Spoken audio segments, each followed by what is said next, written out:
का समय था। सारे गांव में बहुत तेज बारिश हो रही थी। एक छोटे से घर में कमला एक कोने में बैठी हुई कांप रही थी। बेचारी बूढ़ी हो चुकी थी। किचन में से बर्तनों की आवाज आ रही थी।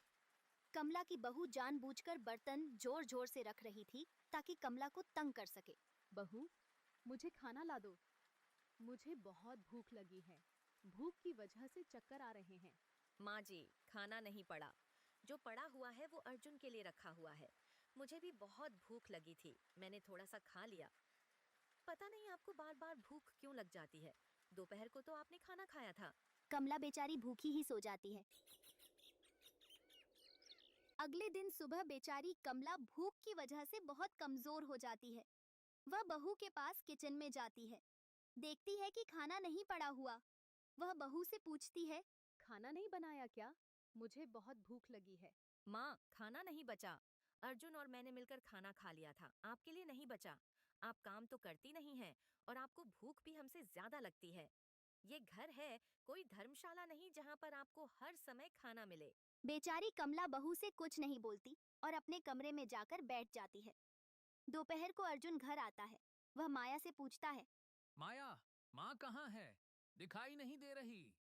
माँ, वो तो खाना खाकर सुबह से सो रही है। मैंने बहुत बार उठाया मगर वो उठी नहीं। ना कोई काम करती है ना कुछ खाना खाती है, बस सो जाती है। चलो, मैं अब चलता हूँ। मुझे काम से देर हो रही है। बड़ी मुश्किल से छुट्टी लेकर आया था खाना खाने के लिए। बाकी बातें शाम को करेंगे। अर्जुन अपने काम पर चला जाता है। माया अपनी सासू माँ के कमरे में जाती है। वह देखती है कि कमला बेहोश पड़ी थी। अरे, इस बुढ़िया को क्या हो गया? अभी तो ठीक थी। माँ, माँ, क्या हुआ? मुझे लगता है बुढ़िया बेहोश हो गई। इतनी देर में कमला को होश आ जाता है। बेटा, कुछ खाने को दे दो। जिस्म में बहुत कमजोरी हो चुकी है। ठीक है, ठीक है। मैं देखती हूँ किचन में कुछ होगा खाने के लिए। ये ज्यादा नाटक मत किया करो।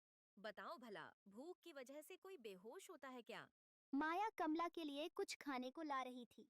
वो सोचती है, अरे, इस बुढ़िया ने भी तो जीना हराम कर रखा है। अब तो मुझे इसका कुछ करना ही होगा। मैं ऐसा क्या करूं जिससे अर्जुन अपनी माँ को घर से निकाल दे? इस बुढ़िया ने तो नाक में दम कर रखा है। शाम को जब अर्जुन घर वापस आता है तो माया उससे झूठ बोलती है। अर्जुन, मैं इस घर में नहीं रह सकती।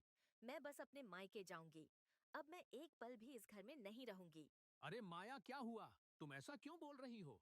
आज मैंने माँ से बोला कि खाना नहीं है, तो माँ ने मुझे थप्पड़ मारा और मुझसे बदतमीजी की। बस, अब मुझे इस घर में नहीं रहना। ये घर अब मेरा नहीं रहा। इस घर में तुम और तुम्हारी माँ रहो, मैं अब एक पल भी नहीं रहूंगी। अर्जुन बहुत गुस्से में अपनी माँ के कमरे में जाता है और उनसे पूछता है, माँ, तुम्हें शर्म आनी चाहिए। खाना नहीं मिला तो माया को थप्पड़ मार दिया तुमने। पता नहीं इस घर में हो क्या रहा है। बेटा, ऐसी कोई बात नहीं हुई। तुम्हें किसने कहा? मैंने तो आज खाना भी नहीं खाया। आज सारा दिन मैं अपने बिस्तर पर ही थी। मेरी तबीयत खराब थी। हे भगवान, तुम्हारी माँ कितना झूठ बोल रही है। मेरी तो किस्मत ही खराब थी जो मैं इस घर में ब्याह कराई। मैं अब भी जा रही हूँ। या तो इस घर में तुम्हारी माँ रहेगी या फिर मैं रहूंगी। यह बोलकर माया वहां से दूसरे कमरे में चली जाती है। अर्जुन बहुत गुस्से में आ जाता है। माँ, मुझे लगता है कि इस घर में अब तुम्हारी जरूरत नहीं है। तुम कहीं और जाकर अपनी जिंदगी गुजारो।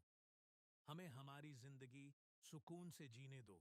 बेचारी कमला अपने बेटे की बात सुनकर हैरान रह जाती है। वो अंदर से बिल्कुल टूट चुकी थी। बेटा, तुम ये क्या कह रहे हो? मैं कहाँ जाऊंगी? तुम्हें अंदाजा है कि तुम क्या कह रहे हो? हाँ माँ, सही सुना तुमने। माया तुम्हारे साथ नहीं रह सकती और मैं भी रोज रोज के झगड़ों से तंग आ चुका हूँ। अब मुझे तुमसे ज्यादा माया की जरूरत है। मैंने जिंदगी उसके साथ ही गुजारनी है। बेचारी माँ की आंखों में आंसू भर आते हैं और वो कुछ बोले बगैर घर से बाहर चली जाती है। बाहर बारिश हो रही थी और ठंडी हवाएं चल रही थी। बेचारी कमला बारिश से बचने के लिए एक पेड़ के नीचे बैठ जाती है। वो बहुत परेशान थी। उसका दिल अंदर से टूट चुका था। ऊपर से सर्दी की वजह से उसे ठंड लग रही थी। हे ऊपर वाले, मैंने ये दिन देखने के लिए अपने बेटे को इतना बड़ा किया था। अचानक उसके गांव के सरपंच जी वहां आ जाते हैं। वो कमला की हालत देखते हैं। अरे बहन, तुम यहाँ बारिश में क्यों बैठी हो और तुम्हारे पैरों में चप्पल भी नहीं है? कमला सरपंच जी को सारी बात बता देती है। सरपंच जी कमला को लेकर उसके घर जाते हैं। अर्जुन, तुम पागल हो गए हो क्या? अपनी बूढ़ी माँ को घर से क्यों निकाल दिया? आप हमारे गांव के सरपंच हैं। हम आपकी इज्जत करते हैं, मगर आपको हमारे घर के मामले में दखल देने की जरूरत नहीं है। सरपंच जी गुस्से में वहां से चले जाते हैं। बेचारी कमला फिर से उसी वृक्ष के नीचे जाकर बैठ जाती है। बहुत बारिश हो रही थी। बेचारी सारी रात ठंड से कांपती रही। अगले दिन जब सुबह की पहली किरण निकलती है तो कमला बाजार में जाती है। बेटा, कुछ खाने को दे दो। मुझे बहुत भूख लगी है। मैं तुम्हें पैसे बाद में दे दूंगी। अरे सुबह सुबह मांगने वाले कहाँ से आ गए? ओ बुढ़िया, कुछ भी नहीं है हमारे पास। जाओ यहाँ से। वहाँ पास ही अर्जुन के कुछ दोस्त खड़े होते हैं। अरे देखो, ये तो अर्जुन की माँ है। इनको क्या जरूरत है मांगने की? अर्जुन की माँ वहाँ से चुपचाप चली जाती है और जाकर वहीं पेड़ के नीचे बैठ जाती है। उसकी हालत बहुत खराब हो चुकी थी। वो सोचती है कि अब मुझे खुद ही कुछ करना पड़ेगा, कोई मेरी मदद नहीं करेगा। वहाँ से जंगल की तरफ चली जाती है। जंगल बहुत गहरा था और डरावना भी।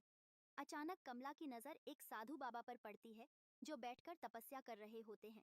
अरे, इतने गहरे जंगल में साधु बाबा क्या कर रहे हैं? चलो, इनसे कुछ मदद मांगती हूँ। अचानक साधु बाबा की आंख खुल जाती है। आप यहाँ क्या कर रही हैं? और आपकी हालत इतनी खराब क्यों है? साधु बाबा कमला को देखकर हैरान हो जाते हैं। उनकी आंखों में दया की झलक होती है।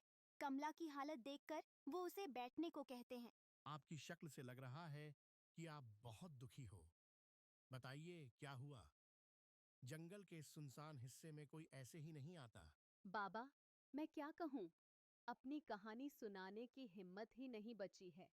बस इतना समझ लीजिए, जिसे मैंने पाला पोसा, उसी ने आज मुझे बेघर कर दिया। अपने ही बेटे ने मुझे घर से निकाल दिया। दुनिया में सबसे बड़ा पाप होता है माँ को दुख देना। बेटा तो वो होता है जो माँ के चरणों को स्वर्ग समझे। तुम चिंता मत करो, जब इंसान धोखा देता है तब ऊपर वाला रास्ता दिखाता है। साधु बाबा कमला को एक पात्र में थोड़ा सा प्रसाद देते हैं। कमला उसे शक की निगाह से देखती है। यह क्या है बाबा? ये सिर्फ प्रसाद नहीं है, ये तेरे भाग्य का दरवाजा खोल सकता है। इसे खाने के बाद तुझे कुछ अलग महसूस होगा, मगर एक बात याद रखना, जो दिखता है वो हमेशा सच नहीं होता। कमला प्रसाद खा लेती है। कुछ देर बाद उसके चेहरे पर थोड़ी रोशनी सी आ जाती है। वो खुद में हल्का महसूस करती है, जैसे कुछ बदल गया हो। बाबा, आपने मुझे क्या दिया? मैंने तुझे सिर्फ प्रसाद दिया है, मगर ऊपर वाला तुझे कुछ और देने वाला है। अब तू वापस अपने रास्ते पर जा। तेरा दर्द अब खत्म होने वाला है। कमला बाबा के पैर छूकर वापस निकल पड़ती है। उसके चेहरे पर अब थोड़ी सी हिम्मत है। वह सोचती है, शायद अब मेरी जिंदगी में कुछ अच्छा होने वाला है। भगवान ने मेरी सुन ली। जिसने मुझे दर्द दिया, मैं उससे बदला नहीं लूंगी। मगर अब मैं रोऊंगी भी नहीं। मुझे जीना है और साबित करना है कि एक माँ कमजोर नहीं होती। कमला एक पुरानी धर्मशाला जाकर रुक जाती है। वहां एक औरत उससे मिलती है। नाम था लाजवंती। बेचारी वो भी अपने बेटे के हाथों सताई गई थी। आप भी अपने बच्चों के हाथों दर्द सहकर आई हो। हाँ बहन, एक ही तो बेटा था, मगर उसने मुझे उस घर से निकाल दिया जिसे मैंने अपनी पूरी जिंदगी में बनाया था। तो आइए, ये धर्मशाला ऐसी ही माँओं के लिए बनी है। यहाँ कोई किसी से कुछ नहीं पूछता, बस एक चेहरा देखकर सब समझ जाते हैं। कमला अब वहां रहने लगती है। वह हर दिन दूसरी माँओं की सेवा करती है, उनके साथ बातें करती है, उनकी मदद करती है। धीरे धीरे कमला को फिर से खुद पर भरोसा होने लगता है। मगर दूसरी तरफ अर्जुन और माया के घर में कुछ अजीब होने लगता है। हर रोज घर में कुछ न कुछ बिगड़ने लगता है। कभी गैस बंद हो जाती है, कभी माया की तबीयत खराब हो जाती है। अर्जुन अक्सर अपने सपनों में चिल्लाने लगता है। नहीं माँ, मुझे माफ कर दो, मुझे घर से मत निकालो। अर्जुन, तुम ठीक हो? तुम रात को बार बार डर के उठ जाते हो, क्या हो गया है तुम्हें? माया, लगता है माँ की बद्दुआ लग गई है। मैंने उसके साथ बहुत गलत किया है। अब अर्जुन को एहसास होने लगा है कि उसने जो किया वो गलत था। उसका जीवन अब अशांत हो गया है। एक रहस्य अब उसके सपनों में आने लगा है। अर्जुन, तूने सुना? किचन से आवाज आई थी जैसे कोई बर्तन गिरा हो। कोई बिल्ली या चूहा होगा। तू तो हर बात पर डर जाती है। नहीं, मैंने बिल्कुल सुना, जैसे कोई कोई रो रहा हो। माया किचन में जाती है, लेकिन वहाँ कोई नहीं होता। बस एक पुराना सा दुपट्टा जमीन पर पड़ा होता है, वही दुपट्टा जो कमला माँ पहना करती थी। ये तो माँ का दुपट्टा है। ये यहाँ कैसे आया? ये तो मैंने कब का फेंक दिया था, माँ के जाने के बाद। उस रात दोनों को नींद नहीं आती और माया को सपने में कमला माँ की चीखें सुनाई देती हैं। बेटा, क्या सिर्फ रोटी मांगना इतना बड़ा गुनाह था? क्या माँ की ममता की कोई कीमत नहीं होती? माया पसीने से भीग कर उठी। उसे ऐसा लगा जैसे कोई उसका गला दबा रहा हो। अर्जुन, कोई मुझे मार रहा है, मुझे बचाओ। माया, क्या हो गया? क्या सपना देखा? मुझे माँ ने सपने में कहा कि तुमने गलत किया है। मुझे डर लग रहा है। टीवी पर माँ की कहानी देख अर्जुन का दिल हिल जाता है। उसकी आंखों के सामने माँ का वह रोता हुआ चेहरा घूम जाता है जब उसने उसे घर से निकाल दिया था। मैंने क्या कर दिया? माँ को मैंने कैसे निकाल दिया? वो तो सिर्फ थोड़ा सा खाना मांग रही थी और मैंने। अर्जुन, तुम ठीक हो? तुम रो रहे हो। तू चुप रह माया।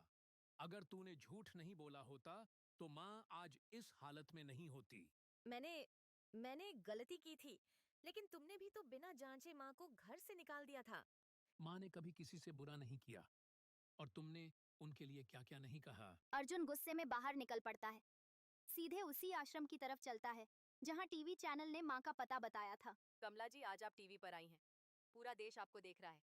फोन पर लोग मदद के लिए भी पूछ रहे हैं। मैंने कभी सोचा भी नहीं था कि मेरी कहानी लोग सुनेंगे। बस मुझे ये खुशी है कि अब मैं किसी के लिए बोझ नहीं हूँ। तभी गेट पर आवाज आती है। कमला जी, कोई आपसे मिलने आया है। मुझसे? कौन? कमला बाहर जाती है। अर्जुन गेट के बाहर खड़ा होता है, आंखों में आंसू। क्या काम है बेटा? मुझे और दुख देने आए हो? मुझे माफ कर दो। मुझे समझ नहीं आया कि मैंने क्या खो दिया था। जब तक आप मेरी जिंदगी में थीं, तब तक मुझे आपकी कदर ही नहीं थी। जब भूख से मेरी आंखें अंधी हो रही थीं, तब तुमने मुझे घर से निकाल दिया था। जब मुझे सहारे की जरूरत थी, तब तुमने मुझे ठुकरा दिया। माँ, मुझसे बहुत बड़ी गलती हो गई। उस वक़्त मैं माया की बातों में आ गया था। अब मुझे अपनी गलती का बहुत पछतावा है। मैं सच में शर्मिंदा हूँ, और माया भी अपनी गलती मान चुकी है। कमला कुछ देर तक चुप रहती है। उसके चेहरे पर एक अजीब सा सुकून भी होता है और थोड़ा गुस्सा भी, जैसे उसका दिल तो पिघल गया हो लेकिन उसका दर्द अब भी जिंदा हो। मुझे अपना घर मिल गया है बेटा, जहाँ मुझे इज्जत मिलती है, जहाँ मुझे हर वक्त भूखा नहीं सोना पड़ता। माँ, आप मेरे साथ घर नहीं चलेंगी? मैं वापस उस घर का दरवाजा नहीं देखना चाहती, जहाँ एक माँ को अपने बेटे के मुंह से तुम्हारी जरूरत नहीं है सुनना पड़ा। अर्जुन कुछ बोल नहीं पाता। उसके पास अपनी माँ के लिए अब कोई शब्द नहीं बचते। लेकिन अगर कभी तुम्हारा दिल सच में बदल जाए तो मुझे मिलने जरूर आना। माँ का दिल कभी बंद नहीं होता, बस जख्म भरने में वक्त लगता है। अर्जुन चुपचाप वहां से लौट जाता है, लेकिन उसके दिल में पछतावे का बोझ रह जाता है। कमला अब आश्रम में ही रहने लगी थी। हर सुबह पूजा करती, सबकी सेवा करती। वहां सब लोग उसकी इज्जत करते थे, लेकिन एक माँ का दिल कभी पूरी तरह सुकून में नहीं होता। मेरा अर्जुन आज भी मुझे याद करता होगा या नहीं? क्या उसने मुझे माफ किया होगा या बस मुझे भूल ही गया? उस रात कमला को नींद नहीं आती। हर वक्त अर्जुन का चेहरा उसकी आंखों के सामने घूमता रहता है। मुझे आज भी माँ की आंखों में आंसू याद आते हैं। तूने क्यों झूठ बोला माया? गलती हो गई थी अर्जुन। मैं बस परेशान थी। मुझे समझ नहीं आया कि मैं क्या कर रही हूँ। गलती सिर्फ तेरी नहीं थी, मेरी भी थी। मैं भी तो बिना सोचे समझे माँ को घर से निकाल बैठा। अर्जुन, अगर माँ माफ कर दें तो क्या हम उन्हें वापस ले आएं? मैं तो रोज दुआ करता हूँ कि माँ मुझे माफ कर दें, लेकिन अब मुझ में उनके पास जाने की हिम्मत नहीं हो रही।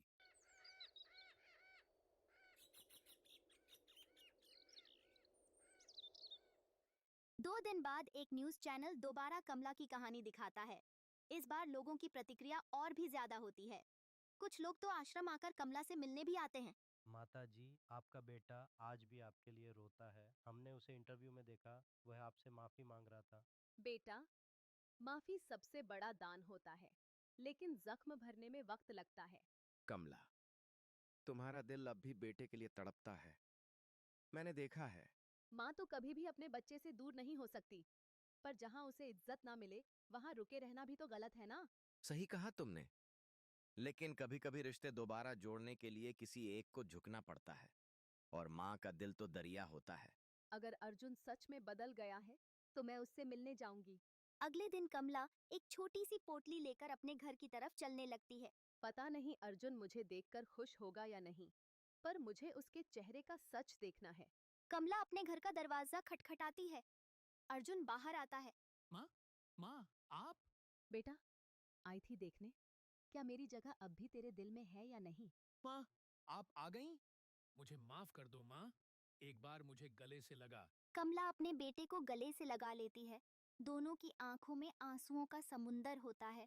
माँ का दिल कभी नाराज नहीं होता बेटा, बस कभी कभी चुप हो जाता है। माँ, मुझे भी माफ कर दीजिए, मैं बहुत शर्मिंदा हूँ। अगर तुम दोनों सच्चे हो तो माँ सब भूल जाती है। कमला अब फिर से अपने घर आ गई थी, लेकिन अब घर का माहौल बदल चुका था। अर्जुन हर दिन माँ का ख्याल रखता, माया भी सेवा में लगी रहती थी। सब कुछ ठीक लग रहा था, लेकिन कमला के दिल में एक छुपी हुई कसक थी। सब ठीक है, पर कुछ तो है जो अधूरा है। अर्जुन की आंखों में आज भी कोई बात छुपी हुई लगती है। एक दिन कमला अर्जुन के पुराने लॉकर की चाबी ढूंढती है। वह लॉकर कई सालों से बंद था। जब कमला लॉकर खोलती है तो उसमें से कुछ पुराने कागज निकलते हैं। ये क्या है? ये तो मेरे नाम की जमीन के कागज हैं और नीचे किसी वकील की मोहर लगी है। लेकिन ये तो कमला का चेहरा पीला पड़ जाता है। उसे याद आता है, कुछ साल पहले अपने पति के मरने के बाद उसने एक जमीन का टुकड़ा खरीदा था, लेकिन फिर माया ने कहा था कि वो कागज कहीं खो गए हैं। मतलब ये कागज तब भी थे? क्या माया और अर्जुन ने मिलकर मुझे धोखा दिया था? रात को जब सब मिलकर बैठे होते हैं तो कमला की निगाहें अर्जुन और माया पर टिक जाती हैं। उसके दिल में सवाल उठता है, क्या अब भी ये मुझसे कुछ छुपा रहे हैं? माहौल शांत होता है, लेकिन कमला के अंदर एक तूफान चल रहा होता है। बेटा, एक बात पूछूं? क्या तुम मुझे सच बताओगे? हाँ माँ, पूछो ना। वो जो जमीन का टुकड़ा था जो तेरे पिताजी के जाने के बाद मैंने खरीदा था, उसके कागज मुझे लॉकर में मिले हैं। माया ने कहा था वो खो गए हैं। तुम दोनों ने मुझे झूठ क्यों बोला था बेटा? माँ, मैं आपको बताना चाहता था, लेकिन हिम्मत नहीं हुई। डर गया था कि आप क्या सोचेंगी। सच सच बताओ अर्जुन, क्या तुम दोनों ने मिलकर मुझे घर से निकालने की योजना पहले से बना ली थी? माँ, गलती हो गई थी। उस वक्त माया कहती थी कि आप हमारे रिश्ते में रुकावट बन रही हैं, और वो प्लॉट बहुत महंगा था। मैंने सोचा आप तो उसे कभी इस्तेमाल नहीं करेंगी, तो बेच देते हैं। बेटा, पैसा हर चीज नहीं होता। माँ का भरोसा सबसे बड़ा धन होता है। माँ, मैं भी गलती में थी। मैं आपके प्यार को समझ नहीं पाई। मुझे लगा आप अर्जुन को मुझसे दूर कर देंगी, पर आप तो सिर्फ अर्जुन की खुशी चाहती थीं। बेटा, गलती सिर्फ तुम्हारी नहीं थी।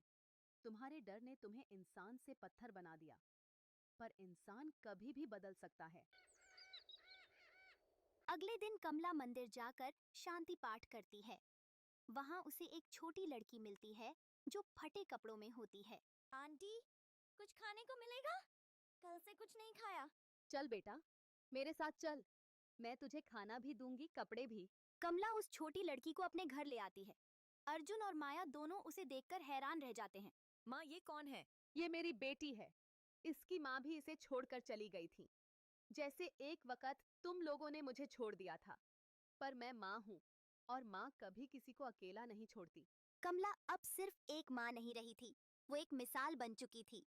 एक ऐसी माँ जो खुद टूटकर भी दूसरों को जोड़ देती है। अर्जुन और माया ने भी उस छोटी बच्ची को अपना लिया। घर का माहौल सच में बदल गया था। एक रात कमला माया के कमरे के पास से गुजर रही थी। अंदर से माया किसी से फोन पर बात कर रही थी। कमला रुक गई। हाँ, सब कुछ प्लान के मुताबिक हो गया है। कमला माँ के नाम वाली जमीन अब हमारे कंट्रोल में है। अब बस उस लड़की का मामला भी संभालना है। अगर किसी ने पूछ लिया कि वो लड़की कहाँ से आई, तो दिक्कत हो सकती है। कमला दरवाजे के पास सब कुछ सुन रही होती है। उसका चेहरा एकदम सून पड़ जाता है। जिस भरोसे पर उसने फिर से अपने बच्चों को अपनाया था, वही भरोसा अब फिर से टूटता नजर आ रहा था। ये लड़की कौन है? और माया? माया इसके बारे में झूठ क्यों बोल रही है? कहीं फिर से मेरे साथ कोई धोखा तो नहीं हो रहा? अगले दिन कमला लड़की से बात करती है। बेटा, तुम्हारा नाम क्या है? मेरा नाम नैना। नैना, तुम्हारे माँ बाप का क्या हुआ? तुम कैसे अकेली रह गई थी? मुझे नहीं पता आंटी। मैं जब छोटी थी तो एक औरत मुझे ले गई थी। वो कहती थी कि तुम्हारे माँ बाप अब नहीं रहे। फिर वो मुझे काम करने के लिए छोटी छोटी जगहों पर भेजती थी। क्या तुमसे काम करवाते थे? हाँ, मुझे मारते भी थे। एक दिन मैं वहां से भाग गई। कमला को अब सारी बात समझ आ जाती है। माया सिर्फ उस प्लॉट के कागजों के लिए नहीं, बल्कि किसी बड़े रैकेट का हिस्सा थी। नैना एक मासूम बच्ची थी जिसे किसी ने बेचा था। कमला तुरंत सरपंच शर्मा जी के पास जाती है और पूरी बात बताती है। ये तो बहुत बड़ी बात है बहन। मैं पुलिस को इत्तला देता हूँ। अब किसी को बख्शा नहीं जाएगा। पुलिस घर पर आती है। माया जी, आप पर नाबालिग बच्चों की तस्करी और जालसाजी के आरोप हैं। आपको अभी के अभी गिरफ्तार किया जा रहा है। नहीं, नहीं, मैंने ये सब सिर्फ पैसों के लिए किया। मैं जेल नहीं जा सकती। माँ, मुझे माफ कर दो। जिसे मैंने अपनी जिंदगी माना, उसी ने मुझे बर्बाद कर दिया। बेटा, गलती सबसे होती है, पर इंसान अपनी गलतियों से सीख कर बदलता है। अब मैं चाहूंगी तुम सच में सुधर जाओ। माया को जेल भेज दिया जाता है। अर्जुन अपनी माँ के सामने गिर जाता है और रोकर माफी मांगता है। एक छोटे से घर में सुनीता अपने बेटे गोलू के पास बैठी हुई थी। कुछ देर बाद उसका पति रामू भी वहां आ गया। उसके हाथ में पीतल की एक थाली थी। आज फिर मुंह उठाकर खाली हाथ ही आ गए? तुम तो हमेशा डरते ही रहते हो। तुमसे कभी चोरी होती ही नहीं। बताओ, ऐसे घर कैसे चलाओगे तुम? अरे सुनीता, आज बहुत मुश्किल से बचा हूं मैं। बस पकड़ा ही गया था। ये तो भगवान का शुक्र है कि मैं वहां से भाग निकला। नहीं तो आज मैं तुम्हारे सामने जिंदा ना होता। इससे तो अच्छा था कि तुम पकड़े ही जाते। कम से कम मुझे पता तो चलता कि अब मुझे ही कुछ करना पड़ेगा। मेरा पति तो कोई काम धाम करता ही नहीं, ऊपर से चोरी भी नहीं होती। हर रोज खाली हाथ लौट आते हो। पता नहीं ये घर कैसे चलेगा। गोलू एक कोने में बैठा अपनी माँ बाप को देख रहा था। ये उनका रोज का ही काम था। इसी वजह से गोलू ज्यादा परेशान नहीं होता था। माँ, रोटी देना, मुझे बहुत भूख लगी है। हाँ हाँ सुनीता, मुझे भी खाना दो। बहुत भूख लगी है। आज तो मैं सच में थक गया हूँ।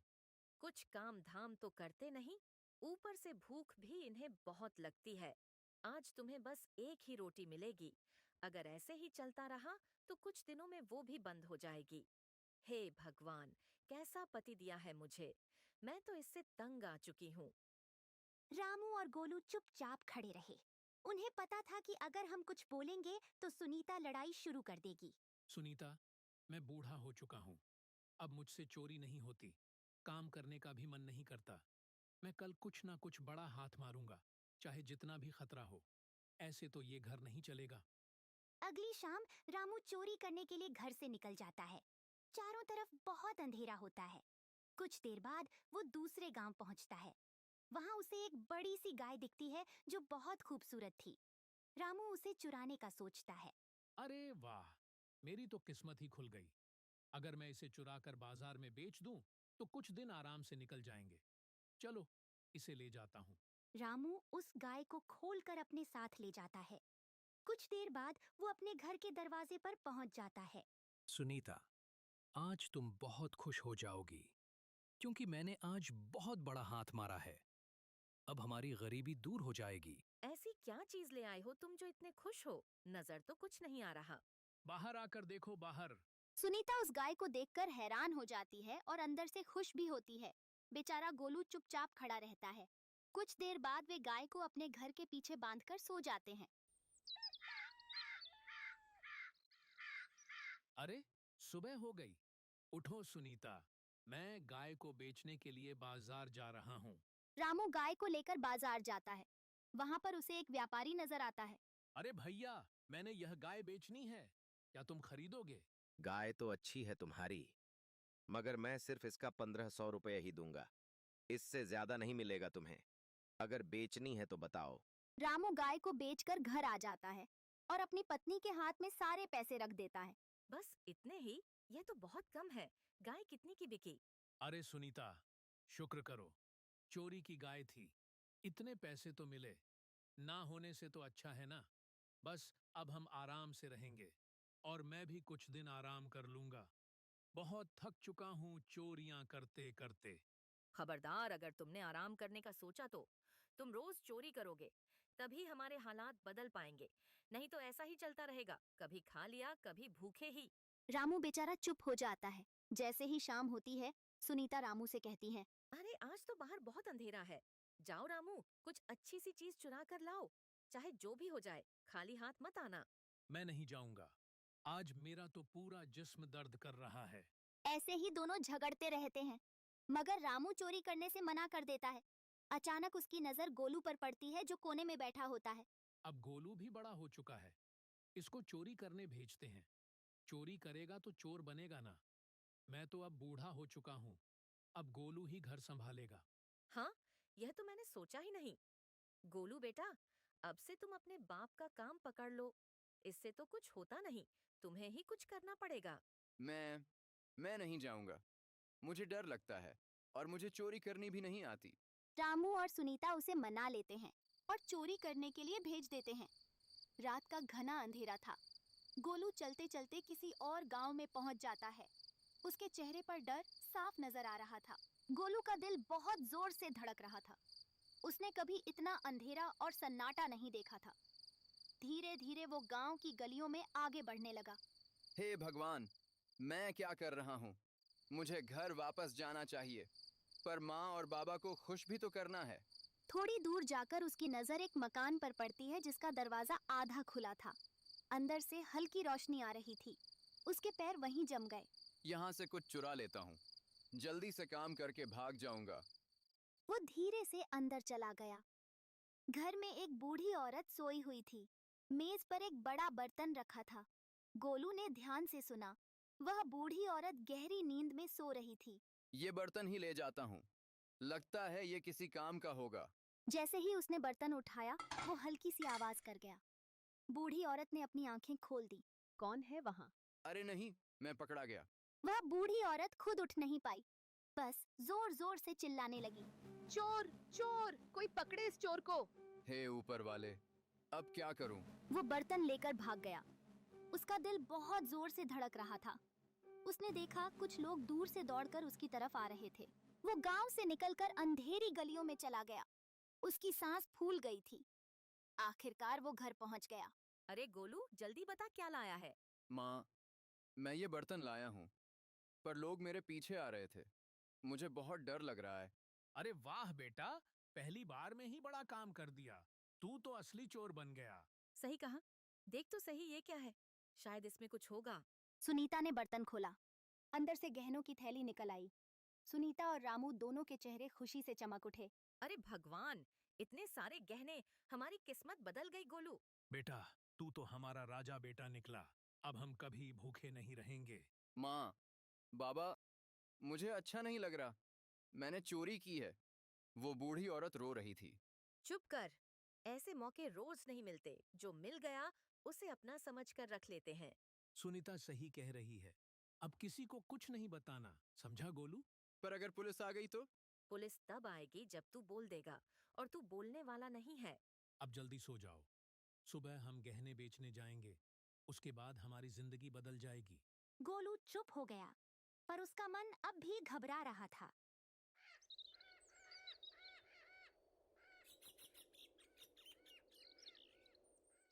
सुबह का समय था। सूरज निकल चुका था। सुनीता और रामू जल्दी उठकर गहने देखने लगे। रामू, जल्दी तैयार हो जाओ, आज हम ये गहने बेच कर आएंगे। इतने पैसे मिलेंगे कि पूरी जिंदगी सुख से बिताएंगे। हाँ सुनीता, लेकिन संभल कर रहना। अगर किसी को शक हो गया तो मुश्किल हो जाएगी। माँ, क्या हम ये गहने वापस नहीं कर सकते? मुझे डर लग रहा है। चुप कर, ऐसा मौका रोज नहीं मिलता। ये सब भगवान की देन है। बेटा, अब डर छोड़ दे। तू तो बहादुर है, हम सब के लिए चोरी की तूने। रामू ने गहनों को एक कपड़े में लपेटकर अपनी बगल में छुपा लिया। गोलू चुपचाप उन दोनों को देख रहा था। मैं घर में रहूंगी, तुम गहने बेचकर जल्दी लौटना। हाँ, मैं जा रहा हूँ, किसी को कुछ नहीं बताना। रामू गहने लेकर बाजार की तरफ निकल गया। गोलू और सुनीता घर में इंतजार करने लगे। माँ, अगर पापा पकड़े गए तो? अरे चुप, इतना बुरा मत सोच, सब ठीक होगा। रामू रास्ते भर इधर उधर देखते हुए चला। बाजार में पहुंचा तो एक सोना चांदी का व्यापारी दिखा। भैया, मुझे ये गहने बेचने हैं, संभाल कर देखना। दिखाओ जरा, ये गहने तो बड़े महंगे लग रहे हैं। तुम कहाँ से लाए? मेरे दादाजी के हैं, घर में जरूरत पड़ गई है। हम ठीक है, मैं तुम्हें 20,000 रुपये दूंगा। बस थोड़ा और बढ़ाओ। नहीं भाई, इससे ज्यादा नहीं मिलेगा। लेना है तो बोलो। ठीक है, दे दो पैसे। व्यापारी ने पैसों की थैली रामू को दे दी। रामू के चेहरे पर बड़ी मुस्कान थी। अब घर जाकर सुनीता को बताऊंगा, बहुत खुश होगी। रामू घर लौट रहा था, तभी रास्ते में उसे गांव के 3 लोग मिल गए जो बुढ़िया के घर से आए थे। अरे रामू, कहाँ जा रहे हो? इतनी जल्दी किस बात की है? बस बाजार गया था कुछ काम से, वैसे ही लौट रहा हूँ। सुना है कल रात किसी ने बुधिया के घर से गहने चुराए। तुम्हें कुछ पता है क्या? नहीं भाई, मुझे क्या पता, मैं तो घर में सो रहा था। अच्छा, ठीक है, ध्यान रखना, चोर कहीं भी हो सकता है। रामू उनसे बचकर जल्दी जल्दी अपने रास्ते चल पड़ा और घर आ गया। अरे रामू, कितने पैसे मिले? जल्दी बताओ। देखो ये, पूरा 20,000 रुपए। अब हम अमीर हो गए। पापा, अब हमें चोरी बंद कर देनी चाहिए। मुझे अच्छा नहीं लगता। पागल हो गया है? इतनी आसानी से पैसा मिल रहा है। अब तू भी सीख गया है, रोज चोरी करेंगे। हाँ सुनीता, लेकिन अभी कुछ दिन चुप रहना। बहुत दिनों बाद इतने पैसे हाथ आए हैं। मुझे डर लग रहा है, अगर कल रात वाले लोग सच में हमारी तलाश में आ जाएं तो? कुछ नहीं होगा, बस चुप रहो और शांति से बैठो। उस रात तीनों चुपचाप बैठे अपनी किस्मत के बारे में सोच रहे थे, लेकिन गोलू के दिल से डर जा ही नहीं रहा था। देखा रामू, मैंने कहा था ना कि गहने बेचने से हमारी किस्मत बदल जाएगी। अब देखो कितना सारा पैसा है। हाँ सुनीता, पहली बार लग रहा है घर में सुख आया है, लेकिन मुझे डर भी लग रहा है। कल रात गांव वाले पूछ रहे थे। तुझे हमेशा डर क्यों लगता है? दुनिया में कितने चोर हैं, कौन जाने कौन ले गया। बस अब चुप रहो और चैन से बैठो। माँ, अगर उन्होंने हम पर शक किया तो? मैं नहीं चाहता कि मैं जेल जाऊं। अरे चुप कर, जब तक हम खुद नहीं बताएंगे किसी को कुछ भी पता नहीं चलेगा। सुनीता, मुझे लगता है अब कुछ दिन चोरी बंद कर देनी चाहिए। पैसों का इंतजाम हो गया है। बिल्कुल नहीं, जब तक हम और पैसा जमा नहीं कर लेते तब तक रुकना नहीं, समझे तुम? रामू चुप हो गया, उसके चेहरे पर बेचैनी साफ दिख रही थी। गोलू का मन और घबरा गया था। माँ, अब मैं चोरी नहीं करूंगा, मुझे बहुत बुरा लगता है। पागल हो गया है क्या? पहली बार तूने ही चोरी की थी, अब डर लग रहा है।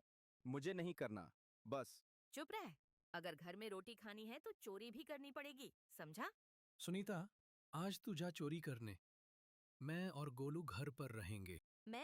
मैं क्यों जाऊं? औरत हूं मैं। अब मैं बूढ़ा हो गया हूँ, गोलू मना कर रहा है, तो तू ही जा। ठीक है, मैं जाऊंगी, लेकिन आज रात तुम दोनों चुपचाप घर में रहोगे, किसी को कुछ नहीं बताना। सुनीता ने एक बोरी उठाई और घर से बाहर निकल गई। रामू और गोलू चुपचाप उसे जाते हुए देखते रहे। मुझे बहुत डर लग रहा है। माँ पकड़ी गई तो क्या होगा? बेटा, बस दुआ करो सब ठीक हो। रात गहराती गई, बाहर का सन्नाटा और भी ज्यादा डरावना होता जा रहा था। आज कुछ बड़ा चुराऊंगी, ऐसा कुछ ले जाऊंगी कि सालों तक किसी को शक भी नहीं होगा। सुनीता ने एक बड़े घर की दीवार की तरफ देखा।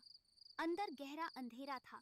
बस यही ठीक रहेगा, यहाँ कोई दिखाई नहीं दे रहा। उसने दीवार पार की और धीरे से अंदर चली गई। अरे वाह, इतना बड़ा घर, जरूर अमीर लोग हैं। अब देखो किस्मत कैसे साथ देती है। उसने अलमारी खोली, अंदर बहुत सारे नोट और गहने रखे थे। उसके चेहरे पर खुशी चमक उठी। आज तो जिंदगी बदल गई, सब कुछ ले जाऊंगी। तभी एक बर्तन जोर से गिरा, आवाज पूरे घर में गूंज गई। अंधेरे में से एक बूढ़ी औरत बाहर आई जो कांप रही थी। कौन है तू? मेरा घर लूटने आई है क्या? चुप, अगर चिल्लाई तो जान से मार दूंगी। मुझे मत मार, जो चाहिए ले जा, बस मेरी जान बख्श दे। अच्छा, समझदार है, अब चुप रह। रात का गहरा सन्नाटा था। सुनीता बोरी में पैसा और गहने भरकर घर लौट आई थी। गोलू और रामू उसका इंतजार कर रहे थे। सुनीता, इतनी देर कहाँ लगा दी? डर लग रहा था कहीं पकड़ी न जाए। अरे देख रामू, आज तो मेरी किस्मत खुल गई। देख कितना सारा पैसा और गहने ले आई हूँ। माँ, सच में? तुमने ये सब कैसे चुरा लिया? वहाँ एक बुजुर्ग औरत थी, उसने मुझे देख लिया था, लेकिन डर के मारे कुछ नहीं बोली। मैं सब ले आई। ये तो बहुत बड़ा काम हो गया सुनीता, लेकिन अब डर लग रहा है, अगर गांव में हल्ला मच गया तो? तुझे तो हर बात पर डर लगता है, अब चुपचाप बैठ और ये पैसा संभाल। मुझे डर लग रहा है माँ, वो बूढ़ी औरत सबको बता देगी। अरे बेवकूफ, उसकी जान तो बचाई है मैंने। वो कुछ नहीं बोलेगी, चुप ही रहेगी। मुझे लगता है कि कल सुबह तक पूरा गांव जान जाएगा। बस कर रामू, अगर हम ऐसे ही चुप नहीं रहे तो हम सब पकड़े जाएंगे। चुप रहो दोनों। सुनीता गहनों को एक पोटली में बांधकर रखने लगी। गोलू चुपचाप बैठा उसे देख रहा था। माँ, मैं स्कूल कब जाऊंगा? मुझे पढ़ना है। पागल है क्या? अगर तू पढ़ेगा लिखेगा तो चोरी कौन करेगा? हम कुछ दिन के लिए गांव से बाहर चल देते हैं। थोड़ी परेशानी भी कम हो जाएगी और ध्यान भी हट जाएगा। नहीं, ऐसे तो सारा पैसा यही खत्म हो जाएगा। तुम दोनों पागल हो गए हो क्या? तुम्हें समझ नहीं आती? हम बहुत मुश्किल से पैसे चुराते हैं। कल शाम को हम फिर चोरी करने जाएंगे। और नहीं सुनीता, अब बस करो। ये रास्ता ठीक नहीं है। चुप करो तुम। अगर हम यहीं रुक गए तो कभी गरीबी से बाहर नहीं निकल पाएंगे। मुझे नहीं जाना माँ, मैं अब चोरी नहीं करूंगा। मैंने कहा ना, तू ही जाएगा, समझा? रामू ने गोलू को देखा। उसकी आंखों में आंसू आ गए। बेटा, जब तक हम मजबूर हैं, तब तक सब सहना पड़ेगा। पापा, आप मुझे कहीं और ले चलो, यहाँ से दूर। मुझे बहुत डर लगता है। बस कर रोना धोना। कल रात हम तीनों जाएंगे और जो सबसे बड़ा घर दिखेगा उसी में चोरी करेंगे। सुनीता, तू पागल हो गई है क्या? इतना पैसा होने के बाद भी तुझे चैन नहीं मिलता? सुकून गरीबों की किस्मत में नहीं होता, समझा? माँ, मुझे नींद आ रही है, क्या मैं सो जाऊं? हाँ सो जा, लेकिन कल रात तैयार रहना। सुनीता, कभी सोचा है अगर पकड़े गए तो? जेल चले गए तो क्या होगा? जो होगा देखा जाएगा। अब सो जाओ दोनों। रामू चुपचाप लेट गया। गोलू अपनी छोटी सी चारपाई पर लेट तो गया, लेकिन उसकी आंखों में नींद नहीं थी। उसका दिल तेज धड़क रहा था। हे भगवान, मुझे इस सब से बाहर निकाल। मैं बस अच्छा इंसान बनना चाहता हूँ। रात और गहरी हो गई। घर में सन्नाटा छा गया, लेकिन सुनीता के दिमाग में अगले दिन की चोरी की तैयारी चल रही थी। उसकी आंखें नींद से नहीं, लालच से चमक रही थीं।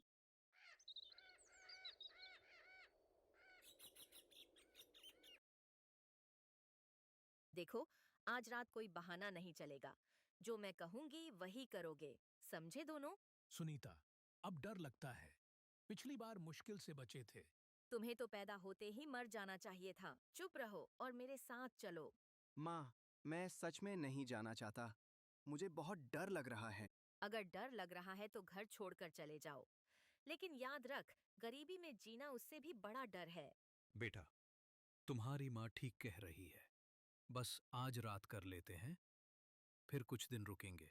आप भी माँ के साथ क्यों हो जाते हो? मुझे नहीं करनी चोरी। बस बहुत हो गया, अब ज्यादा बकवास मत कर। चुपचाप मेरे पीछे आ जा। तीनों चुपचाप गांव के दूसरे किनारे की तरफ चल दिए। रात अंधेरी थी। कुत्तों के भौंकने की आवाज आ रही थी। सुनीता, ये कौन सा घर चुना है तूने?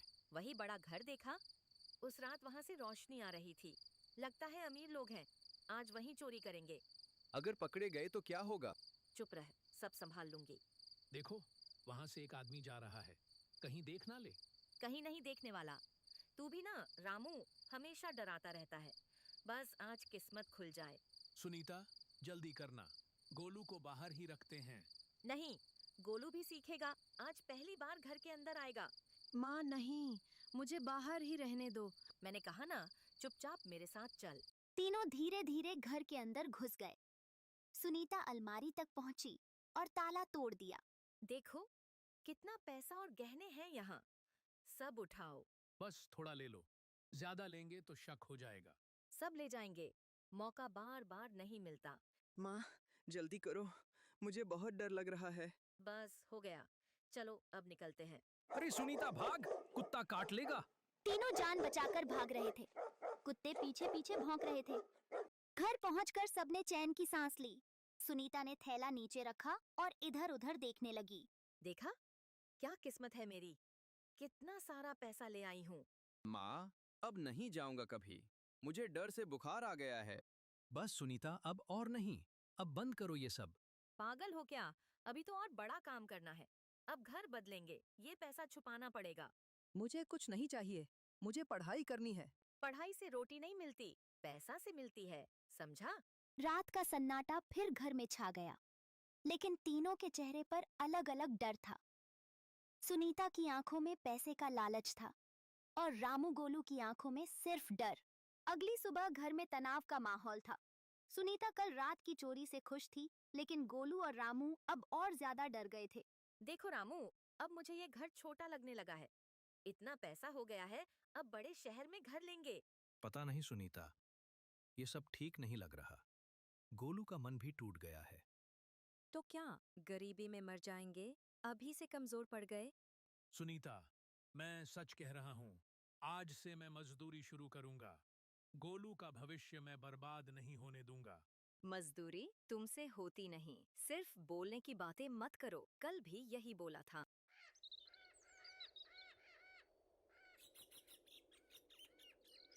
अगली सुबह गांव में हलचल मच गई थी। सरपंच के घर में चोरी हो गई थी और पूरा गांव चोर को ढूंढ रहा था। रामू और सुनीता का मन घबराया हुआ था। सुनीता, मैं बोल रहा था ना, मत जाओ। अब देखो, पूरा गांव शोर मचा रहा है। चुप रहो रामू, डरपोक मत बनो। जब तक सबूत नहीं मिलता, कोई हम पर उंगली नहीं उठाएगा। तभी बाहर से कुछ गांव वाले आवाज लगाते हैं। अरे रामू, बाहर निकल। सरपंच सबके घर की तलाशी लेना चाहते हैं। सुनीता, अब क्या होगा? चुप, जो मैं कह रही हूँ वही करना। वो बोरी ले जाकर पीछे की भूसी में छुपा दो जल्दी। रामू ने गहनों और पैसों वाली बोरी उठाई और घर के पीछे भूसी में दबा दी।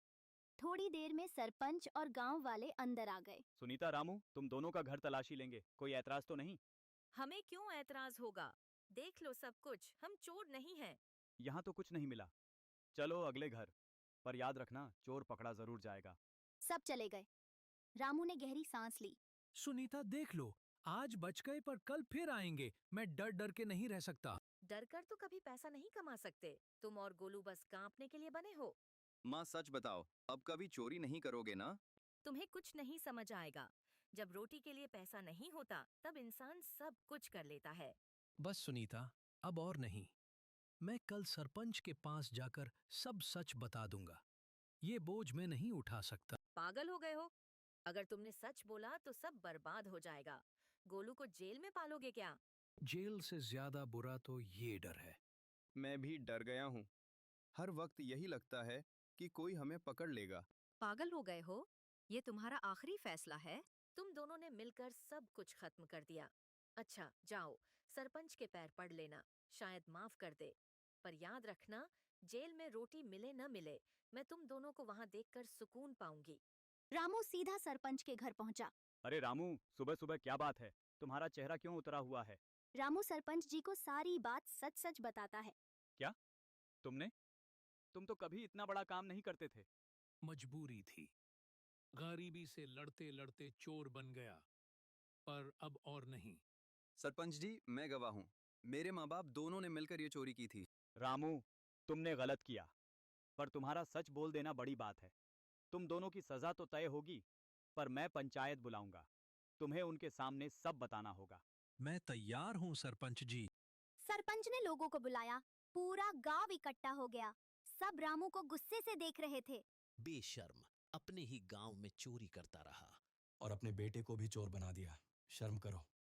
तुम सब मुझे दोष मत दो। गरीबी ने मजबूर किया। तुम लोग कभी भूखे नहीं सोए। सुनीता, अब बस। हमने गलत किया और हर गलती का अंजाम होता है।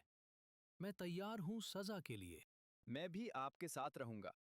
रामू, तुम्हें एक मौका दिया जा रहा है। तुम सब पैसा और गहने वापस करो और गांव की सेवा में काम करो। अगर फिर कभी चोरी हुई, सीधा जेल भेजेंगे। शुक्रिया सरपंच जी, मैं कभी नहीं भूलूंगा ये मौका। और मैं भी वादा करती हूँ कि अब चोरी नहीं करूंगी। जो भी करेंगे ईमानदारी से करेंगे।